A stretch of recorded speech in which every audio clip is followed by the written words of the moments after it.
evening, we bring you the latest in the world of sports. I'm Paulo Del Rosario. We give you the conversations you want to hear from your favorite icons and athletes. I'm Diego Dario. And in tonight's game plan, we'll break down the winning moments of the top teams and stars in the 2022 PVL Reinforced Conference. We'll also take a look at the redemption tour of the Cavitex Braves as they take the gold in the PBA 3x3 Lakas ng Tatlo. And we'll break down the exciting matchups as we approach the 2022 FIFA World Cup quarterfinals. Buckle up, sports fans. Let's get in the game.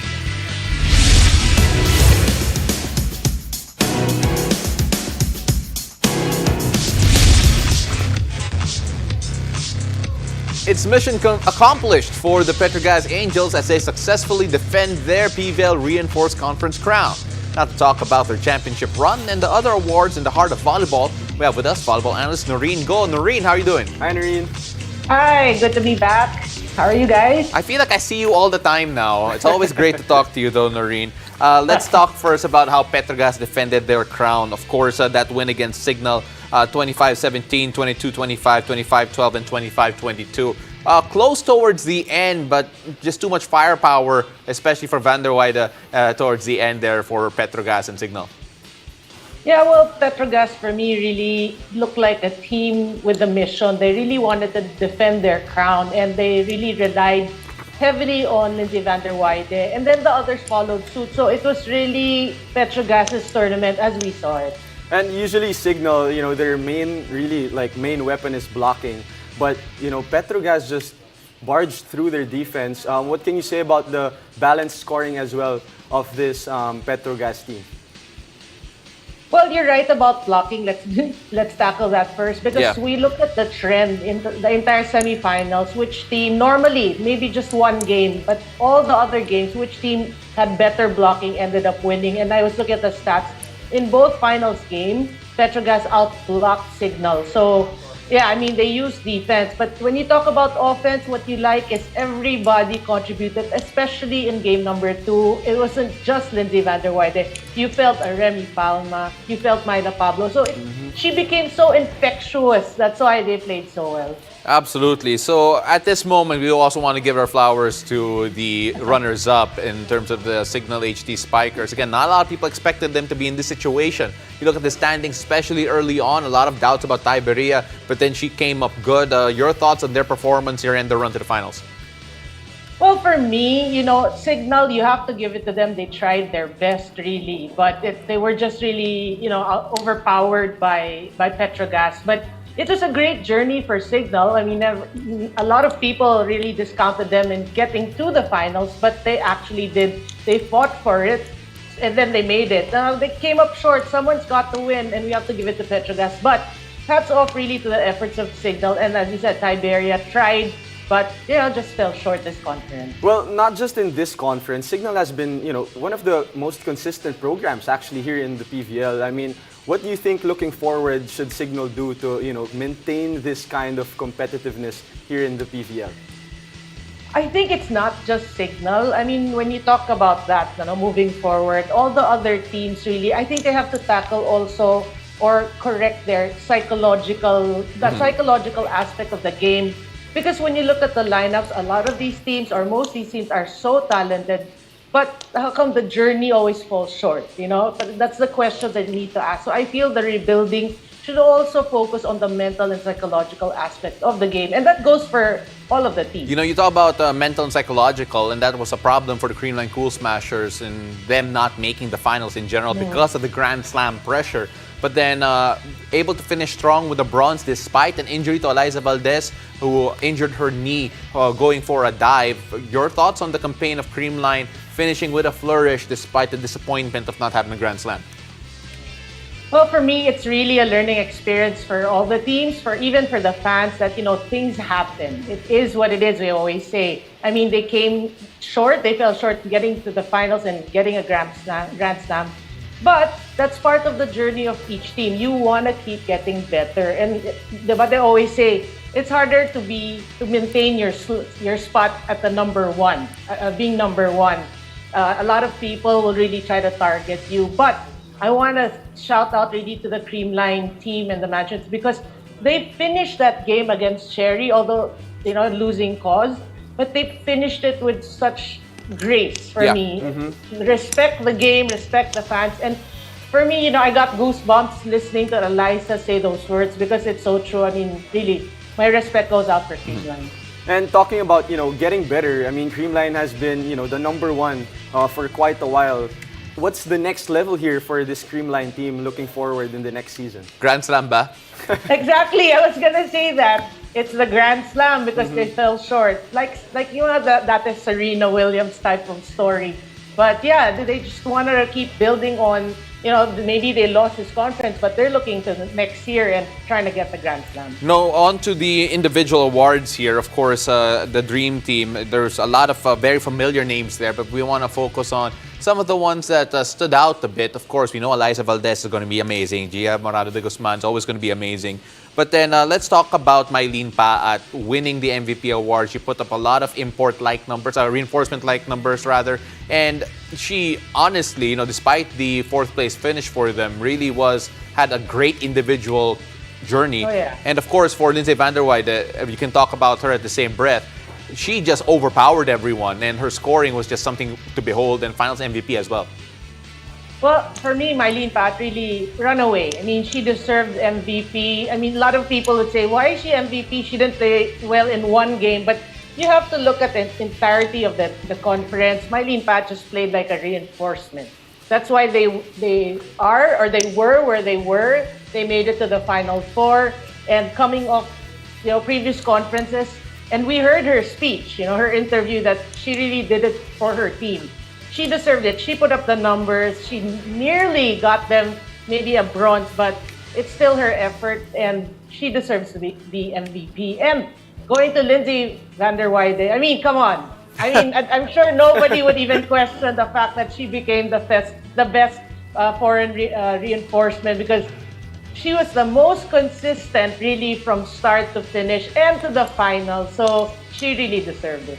How about the champs who also won individual awards in MJ Phillips and of course Myla Pablo? Can you talk a bit about their performance this conference? What I like about MJ Phillips winning an award is because you're seeing a emergence of new names. Yeah. I mean, we have Eliza, yes, we have Pablo, but I mean, these are, we're used to these names, but you see Buding de Remdes also getting recognition, although people know she's good.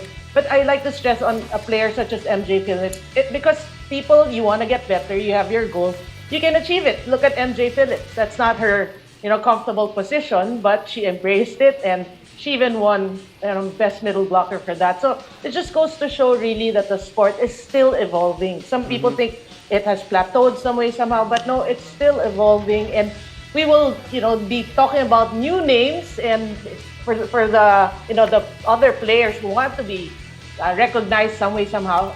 You still got a shot. Well, we're going to be excited for the next conference and next season, whenever that will be. And of course, let's see how these girls will continue to evolve. Noreen, maraming salamat. We can't wait to talk to you again soon because Almin Volleyball is around the corner again. Thank you very much. Next Thanks, year. Noreen. All right, after the break, we'll hear from the Cavitex Braves as they talk about their recent championship in the PBA 3x3. Stay tuned. You're watching The Game.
Welcome back to the game. It was redemption time for the Cavitex Braves as they came up on top in Leg 5 of the PBA 3x3 Season 2. Joining us to talk about their championship run are Jory Napoles, Chadi Rangel, and Coach Kyles Lau. Coach! Coach Kyles, welcome to the game. Alright, Coach Kyles, unahin na kita. You're my former teammate in UP. Former Rookie of the Year, by the way, of UP. Ikaw ba yung secret ng Cavitex kaya sobrang consistent ng Cavitex dito sa 3x3? Hindi naman. I'm pretty sure it's more of the players rather than the coaching. Coach Eman and I instill yung system, but then it's more of the players playing. So what's different itong season and conference na to? Well, siguro we knew how to win before na eh. Kasi last conference mas gumanda yung takbo namin, and then yun the consistency, especially Jory coming in, yung intensity sa practice, starts with practice talaga. Intense ba to? Sobrang intense. Okay, just Sobrang making intense, sure. napapagalitan ni Coach Lev. Oh. Well, okay, pag-usapan natin yung finals, Jory. Against Platinum Karaoke, 21-13, medyo dominant yan. But the numbers also impressive. 59% from beyond the arc. Ano masasabi mo sa laro ninyo? Was that peak Cavitex? Was that the best Cavitex can be? Ano lang naman sinabi ko sa team namin kasi malaki kami. Sabi ko, tira lang ng tira kasi kapag sumabla yan, 50-50 naman yung rebound Sana namin. teammate ko to si Jory. Gusto ko yung ganun. Kasi malalaki kami, especially si Chadi, 6'7 yan talagang kapag tumira ka, makuha yung rebound So kumbaga yung trust lang namin sa isa't isa. Kaya yun siguro nakuha namin. Ikaw naman, Chadi, kamusta yung experience mo dito sa Cavitex? You're one of the tallest players in the whole 3x3. Ngayon ba nakukuha mo na yung rhythm mo as one of the tallest dito with Cavitex? Yeah, mas nag-enjoy na ako this time around and mas naka-adjust na ako sa game. Mas naiintindihan ko na yung mga dapat gawin. Kasi iba no? Ibang-iba. Anong compared to 5-on-5, kamusta yung adjustment mo dito sa 3x3? Mas mabilis yung pace ng laro Hindi ka pwede mag-relax. Kailangan lagi kang alert. So dati hindi ka nag-e-enjoy. Yan yung sinasabi mo. Hindi, nag-enjoy naman. Pero nung medyo tumagal na, naka-blend in na. Mas na-gets mo na. Mas nag-gets mo yun, may appreciation. Of course, Kyles, in leg number 4, falling short to Platinum again. And of course, it's a 3x3 kasi you know the teams that you have to beat. Yep. At one point, did you feel na, okay, this leg probably is gonna go to us, or confident na kayo sa leg na to? For me, ang challenge ko sa kanila before, nung leg 4, after the leg 4, before leg 5, sabi ko sa kanila, it's more of proving that the second place wasn't a fluke. So, treat each game as yung championship. And yun it's more of being confident that we're one of the teams to beat. And it showed naman with how they played. Well, basically not just one of the teams to beat, but the top team Oo. here in PBA 3x3. And gusto ko malaman, Jory, si Coach Kyles as a coach, kamusta siya? Anong mga sinasabi niya sa inyo para ma-motivate kayo? Ano lang naman, parang si Coach Eman din, naninigaw healthy naman yung sa team Kasi, kailangan yun, oo. But, parang ikaw, natawa ka na lang But tama ba? Tama ba yung assessment niya? Yeah, yun yung proper way ng pag sa court para talagang magising ka So si Kyles, dati naging player si Kyles. Teammate niyo pa nga si Kyles dati, ngayon coach. Kamusta naman yun yung relationship na yun na ngayon coach na si Kyles? Para sa akin, parang tropa. Pero, parang sabi ko, ano kayang gagawin nito sa akin yun? Kasi coach ko na siya Mamamaya, sakalin na ako Kasi pagdating ko, player pa siya So ngayon, head coach namin. So talagang mag-iiba na din yung tingin mo. Kamusta yung adjustment na yan? Kasi syempre, you were teammates. So, iba talaga when you suddenly are now wearing a polo shirt instead of yung jersey. Well, for me, it's rin naman. I've been a point guard naman. So, feel ko naman may IQ ako mabibigay sa kanila. Points guard, tsaka Points guard. So, Points guard. yung adjustment siguro, it really made it easier for me na tinulungan rin ako ni Coach Eman just to adjust. Player, tapos coach, player, coach. So, eventually, yung mga views niya na nakuha ko na rin, and then how I see the players, kung paano. Kasi syempre, iba-ibang players, kailangan iba-iba yung pakikitungo mo And Jory, syempre as mentioned, you guys are the top team already. Now looking forward, malapit na rin yung Grand Finals. ano yung next level para dito sa Cavitex Braves? Paano pa kayo mag-i-improve? Kasi you've been consistent, top team kayo. Top team kayo ngayon. Ano lang naman yung consistency namin nasa team, talagang i-keep namin yun. Kasi para madala namin sa Grand Finals. Kasi yung team namin talagang pataas na. So sana madala namin sa Grand Finals. Let's see. Kasi dyan naman si Coach Kels para i-guide kami. Yan yung gusto ko. Yan yung gusto ko. And speaking of Coach Kels, alam ko may housekeeping ka. You need to say hello to some people. Yes. Syempre, from the Cavitex team, we'd just like to say thank you sa management namin. I mean, the support from the start to hanggang ngayon sa kay Boss RLI, Boss CCL, Boss Ronald, Boss Rod. Never-ending support. Kahit anong mangyari, matalo, manalo, they're always there for us. Ladies and gentlemen, the top team right now in the PBA Yes, 3x3 sir. lakas ang tatlo, Cavitex Braves. So far, so good so far. Gentlemen, can't wait to see what you're gonna do towards the grand finals and the legs before that. Maraming salamat. Guys. Good luck. Thank you. After the break, we'll preview the exciting matchups ahead of the 2022 FIFA World Cup quarterfinals. Stay tuned. You're watching the game.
Welcome back to the game. It's all hands on deck for football fans around the world as we approach the 2022 FIFA World Cup quarterfinals. Now, joining us tonight to break down the exciting games ahead with the final 8 teams is football analyst, of course, former player, James Younghusband. James, welcome to the game, and for sure it's probably your favorite time of your life, basically. His favorite time of the football calendar, Yep. for sure.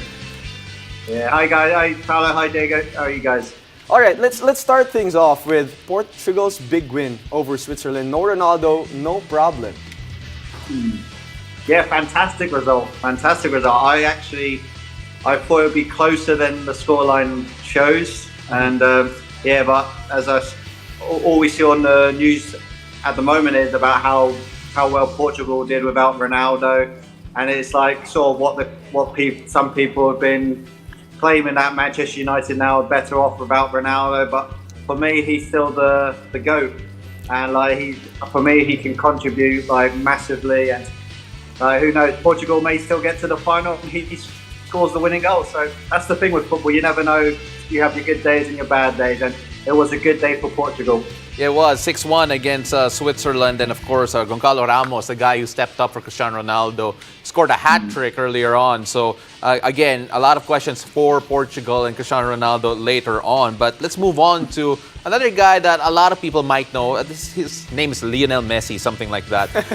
Against Argentina. Yeah. So I think he's okay. Anyway, up against Australia, Argentina played against Australia. You had an interesting take because you felt that Australia showed him a bit too much respect in that game. He scored a great goal against Australia to eliminate them. What are your thoughts on his performance and the performance of Argentina as a whole so far? I think they bounced back very well, Paolo. Like, especially the news all around the world was the first game against Saudi Arabia, where Saudi Arabia beat Argentina, and everyone was questioning is Messi they're always going to compare Messi to Ronaldo, but the way that they bounced back from that first game, it just shows never judge a team based on one game. There's many games in the future, and like to get that good result against a tough Australia, you have to give credit to Australia. They kept it close, but that Lionel Messi finish was the classic Lionel Messi goal where he cuts in and finishes on. I'll be honest, possibly the best left foot in football we've seen. Probably, yes. Well, Messi just won his 1,000th career game, and let's move on. Looking forward, as we look at the bracket, what are the chances of a Portugal-Argentina matchup for all the Messi-Ronaldo fans out there in the finals? It would be an amazing. I'll be honest, probably would be the most amazing World Cup story there is. It would be Hollywood style. It would be moved like a Hollywood fairy tale ending for that to happen. But of course, you're seeing the likes of Brazil and France and how strong they are. See, like Neymar getting injured a week before, like getting injured and still able to play at a high level and contribute in that game. And then France with Mbappe, but it would be amazing to see. It would be like a really nice end to both their careers, international careers, Lionel Messi and Ronaldo, if they face off each other in the final. I think every football fan deep down would love to have that, even if they're supporting their own country.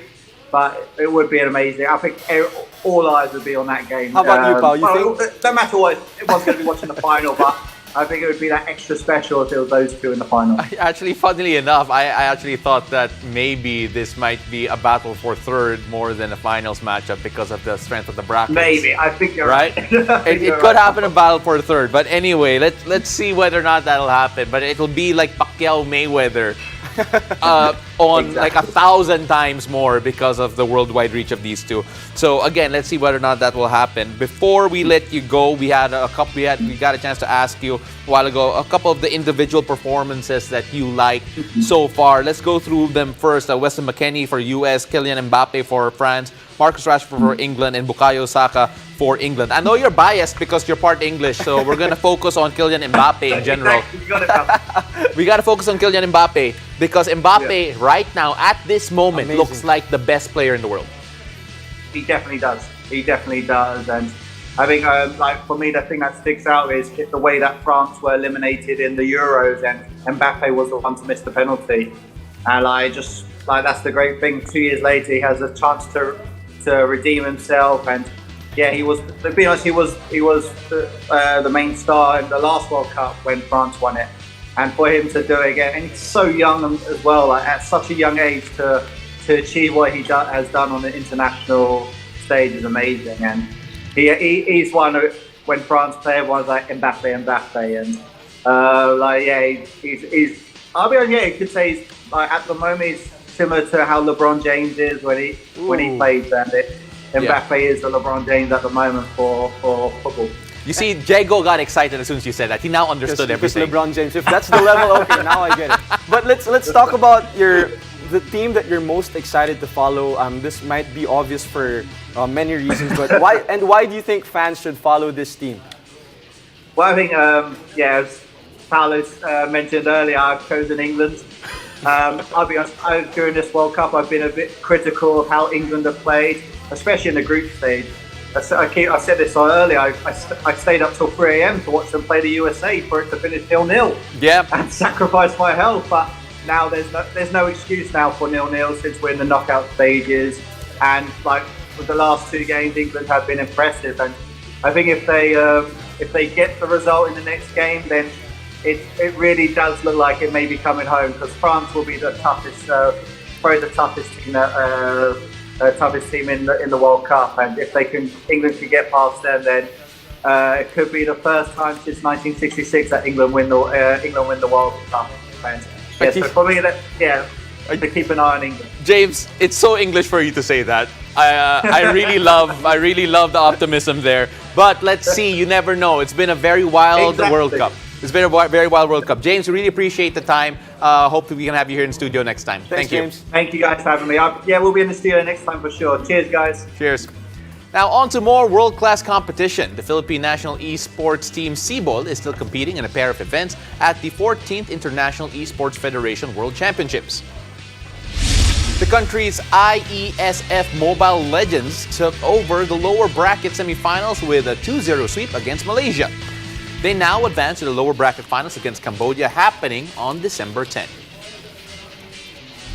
Meanwhile, in Dota 2, after a thrilling do-or-die game in their best-of-3 series versus Indonesia, Cebol pulls off the reverse sweep to the upper bracket finals. You play Dota and Mobile Legends? No, I don't play Dota and Mobile Legends. That was a foreign language to me. All right, but that's it for tonight. Thank you for joining us. I'm Diego Dario. Catch us weeknights here on One News, One Sports, and One Sports Plus. I'm Paulo Del Rosario, and this has been The Game.